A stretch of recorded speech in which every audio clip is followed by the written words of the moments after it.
is the year, definitely the year of our healthcare professionals. The last year and a half has been really tough. The pandemic, because of COVID-19, has been brutal for the entire humanity.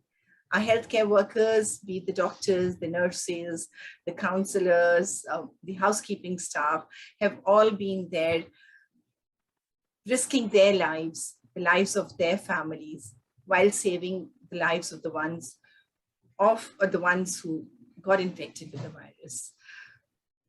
They've been there tirelessly, non-stop working day in and out, not giving up, going beyond their line of duty. But hey, they're humans too. They're humans too. Today, I have a very special person. I admire her a lot. She's a wonderful human being. She is kind, compassionate, lovely, just so full of big heart. And she has been there right through for her patients. Gives me immense pleasure to welcome Dr. Priyadesh. Preeya is based in Florida. She is a palliative and hospice care physician. She's a pediatric oncologist and the founder of Wabi, Sabi. Thank you, Preeya, for giving us this opportunity to have a conversation with you. And from the entire team of Caregiver Saathi, a very warm welcome. Thank you so much, Vandana. I'm so excited to be here. And it's my pleasure to have this conversation with you. Again, my name is Preeya, and I'm in West Palm Beach, so sunny Florida. And I do a lot of work in India. I am the mother of 3 children, twin boys and a little girl. They're at school right now, so the house is quiet. I have a husband. We've been married for almost 18 years now. And I live with my mother-in-law and my puppy as well, my cookie. So it is a pleasure to be here. Thank you so much, Preeya. I love that introduction. It's just such a human introduction. I mean, a doctor who is such a human. Preeya, the last 1.5 years has been really tough for everyone. How has it been for you professionally and personally? It's been, I think it's been a unique journey for me because of how I entered the workforce. For several years, I wasn't working. I was at home. I was with the children, and then I went back to fellowship, and just more recently was retrained as a palliative care physician. And so when I started my job here in West Palm Beach as a palliative care physician, COVID had started, and it took a long time for the credentialing and paperwork to go through. And at that point, I was sitting on the sidelines thinking there is such a need for palliative care. And, I was praying and calling and hoping that they would expedite the process because, a part of me, a lot of me, all of me wanted to be in and be involved and be able to use the things that I know to do. And since then, I have experienced, the first surge, and then things did slow down a bit, and then Florida was hit particularly hard with the second surge. And so very hands-on involved with COVID care since then. Was it tough, Preeya? Tough emotionally being in the wards, taking care of the patients, and making those very important decisions, maybe triaging. How tough was that, Preeya? It was very difficult. It's one of the hardest things is it feels that as a medical professional, we're so removed, right? So usually as a physician, we do our work in the hospitals and offices, but it doesn't really affect the public so much. And so this felt very different because the world is talking about this and the world is experiencing this. And so, I have an experience in the hospital with what's going on behind 4 walls, and others are living another experience just as valid, but outside of the 4 walls. And so the things I see and saw in, the ICU and the floors was very different from what the general public was experiencing. And it is it is a harrowing thing. I don't think that I've ever experienced things like this. You mentioned triaging. We don't call it triaging, at least here, but when you see how care is allocated, and you see that, after a certain point, the doctors know this person's not going to do better. There is a little bit of, okay, well, we need to get the care to somebody who might do better. That was very, very hard to witness and be part of. And emotionally, Priya, how did it impact you? Because there was so much of death, there was so much of grief, the caregivers not being able to interact with their loved ones. So that was very difficult, must have been very difficult for you, Priya. So how did you cope up with that while inside the wards? When the pandemic first started, I actually, I used to think of, that story of the starfish. Yes. Everyone's familiar, but this is something that I learned in childhood, and I love it. And it's the story of the little boy who's on a beach, and I live in Florida, so this makes a lot of sense. So this little boy is walking on the beach, and he's throwing starfish that are stranded on the sand, one after the other, and he keeps throwing them in. And this man comes by and says, what are you doing? There's thousands of starfish on the shore. It doesn't matter. What you're doing doesn't matter. And the little boy looked at him and said, of course it matters. It matters to that starfish. And so, when I do this, a lot of it is just reorienting myself to each unique experience, each unique encounter, and not trying to clump it all together and saying, for this family and this moment and this time, this is what is important. And this is the thing that could make all the difference. Their loved one most likely will pass, and they are going to remember this experience, but perhaps they can remember it as with a little bit more gentleness and with a little bit more, a lens that compassion was extended towards them. And so that little piece helps to ground me even when I get oh so tired. Did you ever carry it back home?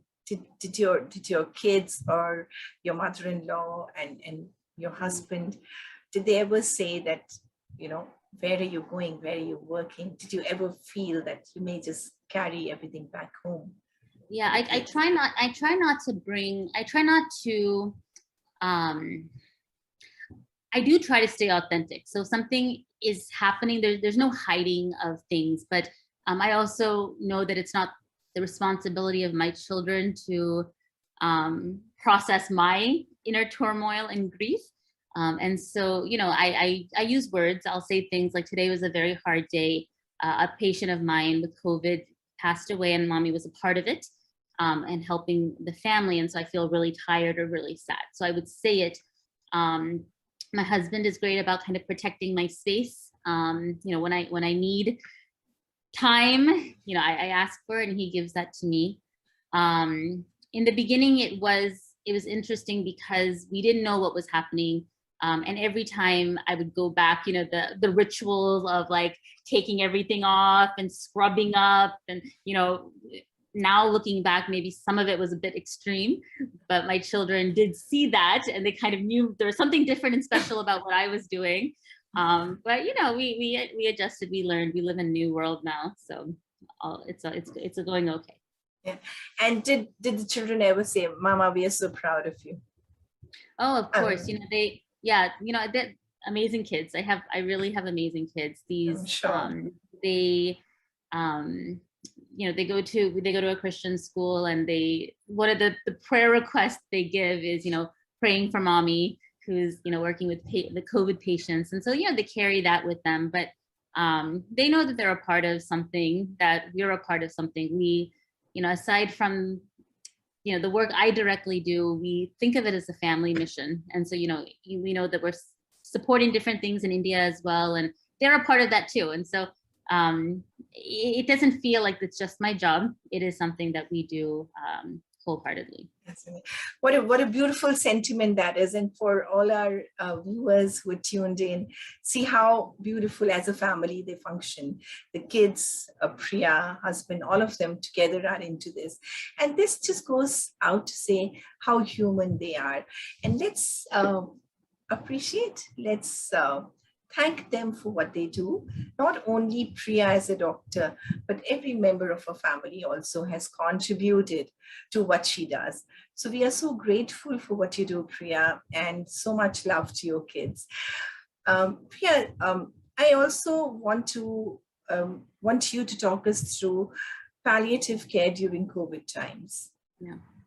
Yeah.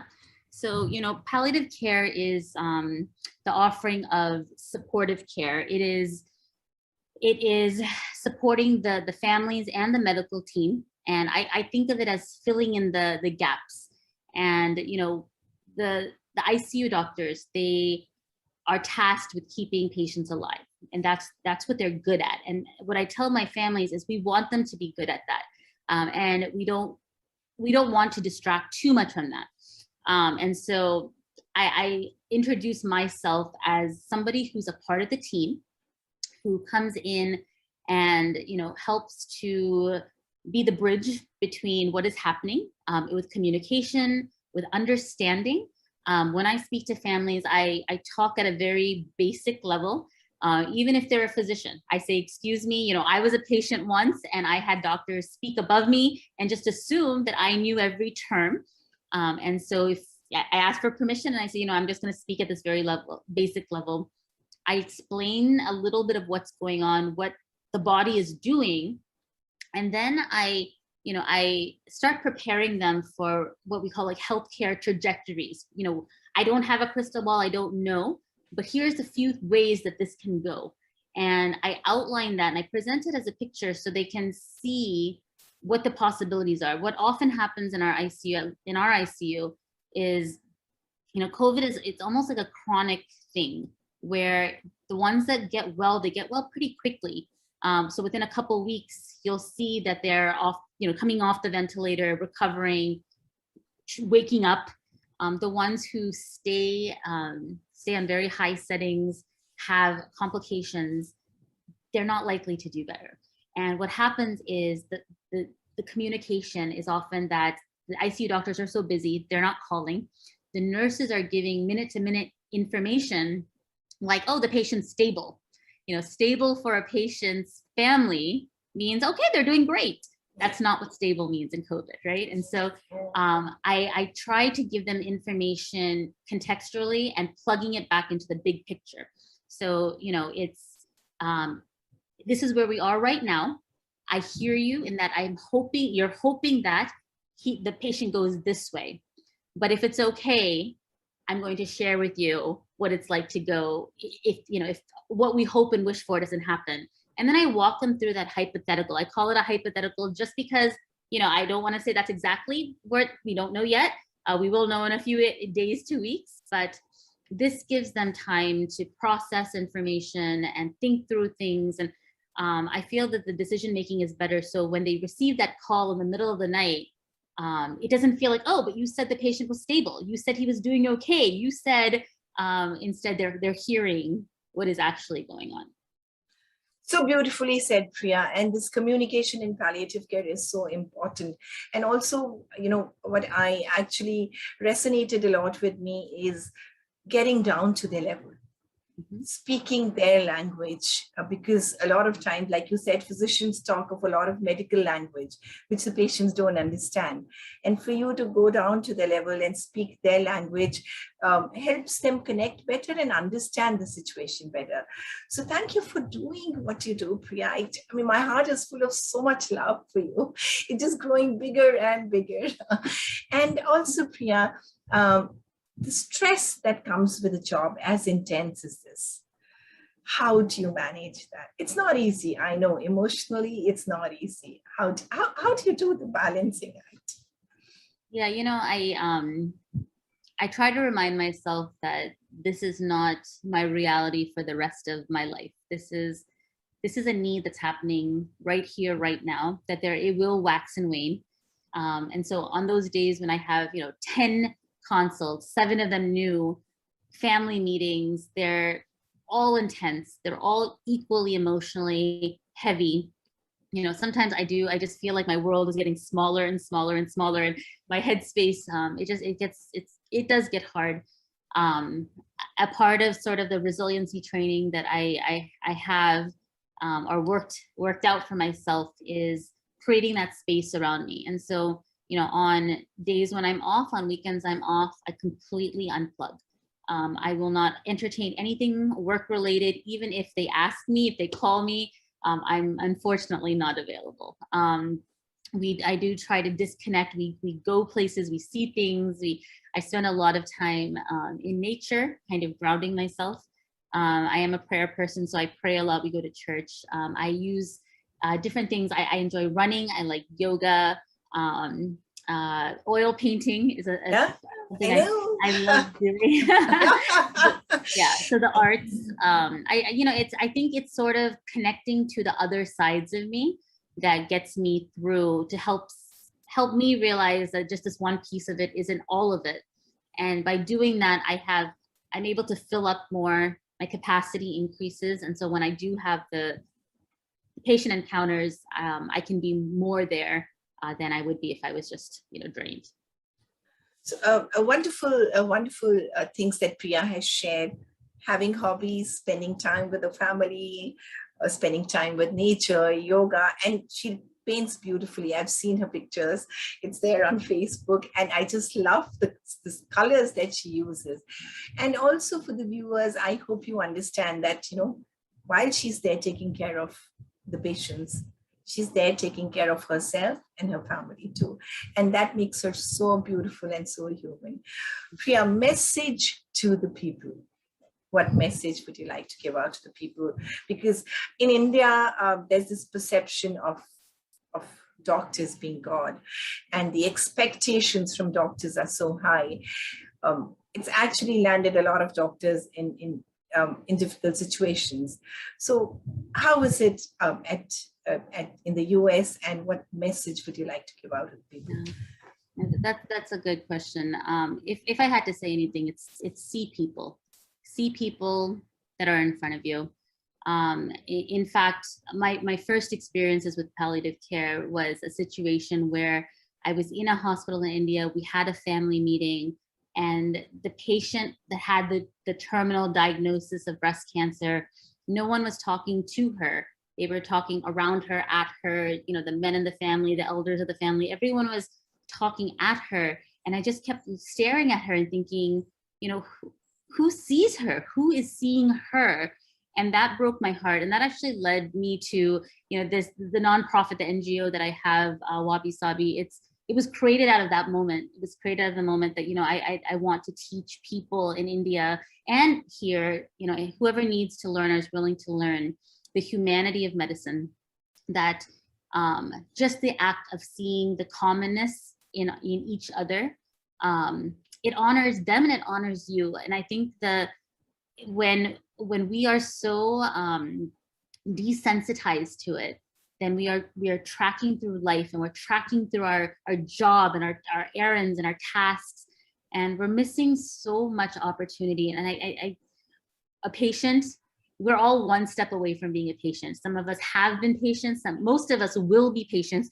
Most of us will either have sickness or grow old, and we are going to be in those hospital beds. And I just pray that, when we are in those situations, that this is extended to us. And so, again, it's hard to always be able to do that, but I think we can teach ourselves and learn how to create a culture of compassion.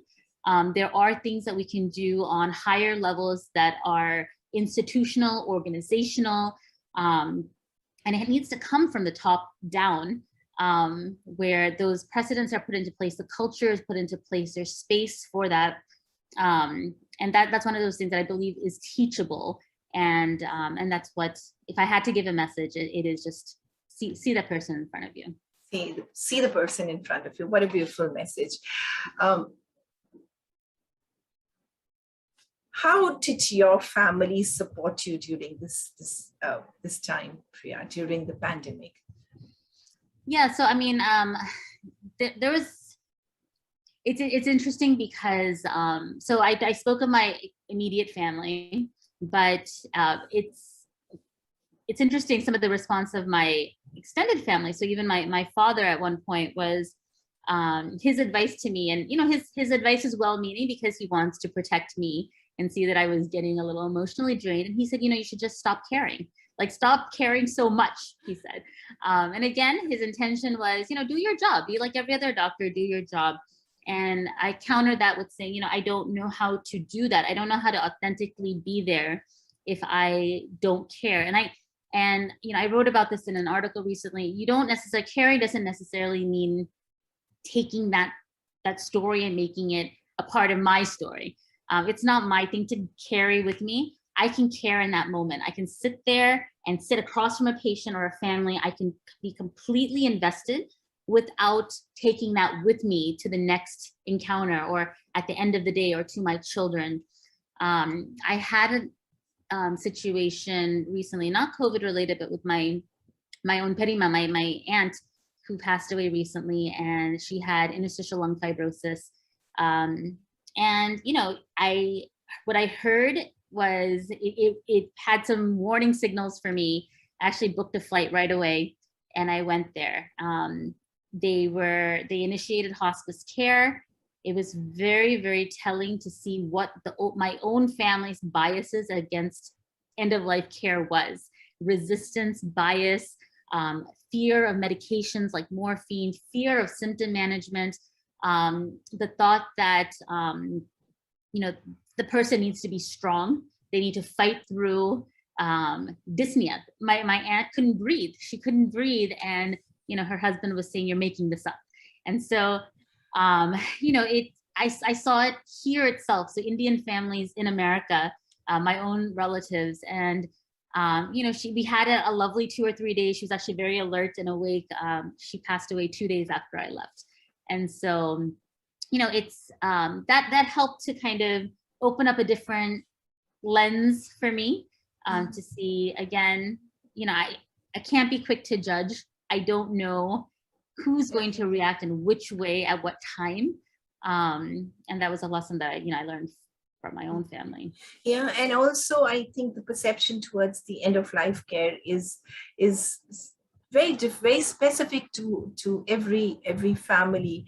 And still, I would say, Priya, a lot of people are not open to accepting end of life care because, like you said, my heart goes out to your aunt. She was not able to breathe, and they said she was making it up. And a lot of patients do go through that, and it's not easy. It's not easy. So a big hug to you, and I hope your aunt is resting in peace. Priya, your thoughts about these conversations that Caregiver Saathi is having, humanizing our healers. What do you think about these conversations? No, I think it's beautiful. I think the more conversations that are had, the more it opens it up. I know in our culture, just by my own personal experience, and perhaps is extrapolating a little bit or generalizing, is that we don't talk about these things. There's some taboo against anything that's negative or bad or suffering. There's this kind of stoicism that we're asked to take on, and that's if that's meaningful to the person, I support it. But a lot of times it is just purely cultural, and it's just because the other person hasn't been given permission to talk about it. One thing that we did in India through my organization is actually we used art and music therapy. And the reason for that is because, it may not be acceptable to have a conversation like you and I are having, or to have a goals of care conversation, but there are ways to get that psychosocial help using other means. So I think the more attention, the more space, the more breath that can be breathed into this like very tightly packed, complicated thing is so refreshing. I think we should just blow it open, let the world, let Indians, let us talk about it. Let's talk about what this is. It's happening. Like we are not mortal. We are not immortal. We're mortal, and we all have a certain amount of days on this earth. And so pretending that it doesn't happen doesn't make a lot of sense to me. Yeah, thank you for that, because every time, we have a conversation, it's emphasized that let's make it positive. Talk about positive things. Don't talk about death. You shouldn't be talking about it. It's such a taboo. So yes, like you said, it's very important to have an open conversation so that acceptance becomes easy. Death is an inevitability. I mean, everybody's going to die one day. So thank you for your point of view, Priya. Wish for the future. That's a... the future. Wish for the future. I think there's more work to be done. My wish for the future is that I can be part of it. One, on the ground level. So, in my work, this is my task in front of me. I get consults, I see patients. That is kind of the expected work. But there's more out there, and I am hoping to still be a part of the change. And if there's any sort of way that I can align myself with other missions that are already happening, or create new thought processes around how death and suffering is viewed in India and across the globe. When going back to what we were just talking about, when we were talking about that death is inevitable, and the positivity around that, there's a difference between blind positivity and finding meaning in something. And that's an important concept too. So, as death and suffering happen, it's not that we're finding meaning in death, but meaning in life. And so that's one of the key things. So as we're opening things up for conversation, what do you derive meaning from? And kind of regrounding ourselves in all of this. And going back to palliative care work, that's it. The reason why I can do so much of this, and other of my colleagues who do amazing jobs wherever they are, is just that there is meaning in this work for me and for them. Absolutely. I resonate so much with that. I also work with palliative patients, and I actually resonate so much with whatever you're saying. There's so much meaning in this work. Before we close the conversation, Priya, just a little anecdote. Anything that, a happy memory with a patient, or maybe just a family moment that you would like to share with us? Sure. So let me think. There was a patient that, it was an elderly lady, and the patient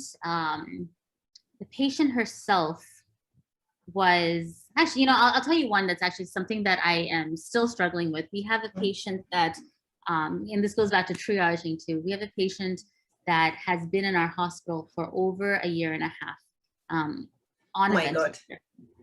And there's someone that, because of various social reasons, for funding and insurance, whatever reason, in the beginning they said absolutely no for withdrawal of vent care. And so, it's he was maintained on the vent. He actually did survive. So the rest of his body healed, but his lungs didn't heal. And so this is that lung fibrosis. And so now he is vent dependent. He's in our hospital. He's in a small little room, and he has his trach, and he's fully awake, and his body looks great. But when we're talking about quality of life, I struggle with this so much, because I personally have done palliative extubations on so many of these COVID patients, and it's hard for me to even accept that this is a part of what the work I do. But yet there's compassion in not continuing things beyond when deemed medically appropriate. So, but this patient did survive. And now I look back and I say, if at that point when I had that first consult with him, if they had, and I came in the very end, because that's when I started working there, if they had agreed to a palliative extubation, he would not be alive. But now here we are, and now he's asking for death. And so it's I think this is coming to the ethical part of this. This is the struggle. This is if I had to say something anecdotal, it's that this time is filled with confusion. This time is filled with heartache because there's no right answer. And, you know, when we're doing the work, I am happy that I'm a palliative care physician because I don't always need the right answer. And so that brings me a lot of comfort. I don't have to have the right answer. I just have to meet you where you are with compassion and help you meet your goals.